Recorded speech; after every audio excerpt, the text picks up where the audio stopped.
बहुत सुंदर सीता पर शिव चर्चा गीत लेके आई हूँ। आप लोग सुनिएगा ज़रूर। आप लोग के अच्छा लगे तो वीडियो के लाइक, चैनल के सब्सक्राइब ज़रूर कीजिएगा। आप लोग के दिल से धन्यवाद। हर हर महादेव, हर हर महादेव। दियावत बरलुए सीता मंदिरवा कइलू जोर। दियावत बरलुए सीता मंदिरवा कइलू जोर। कवने कारनवा ये सीता चरचवा दिलू हो छोड़।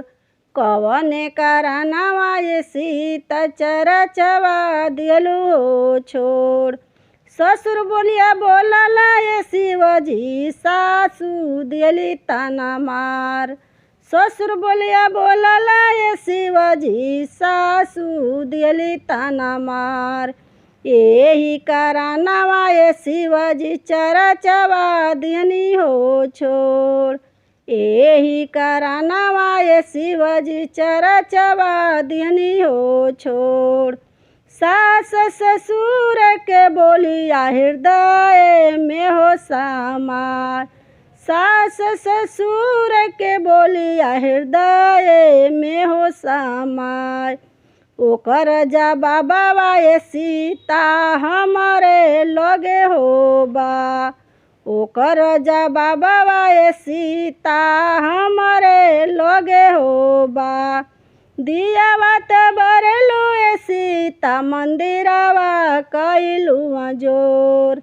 दियावत बरलुए सीता मंदिरवा कइलू जोर। कवने कारनवा ये सीता चरचवा दिलू हो छोड़। कवने कारनवा ये सीता चरचवा दिलू हो छोड़।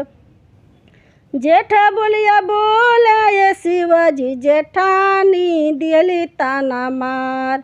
जेठा बोलिया बोलला ये शिवजी जेठानी दिली ताना मार। यही कारनवा ये शिवजी चरचवा दियनी हो छोड़। यही कारनवा ये शिवजी चरचवा दियनी हो छोड़। ओकर जवाबवा ये सीता हमारे लगे होबा। ओकर जवाबवा ये सीता हमारे लगे होबा। दियावत बरलुए सीता मंदिरवा कइलू जोर।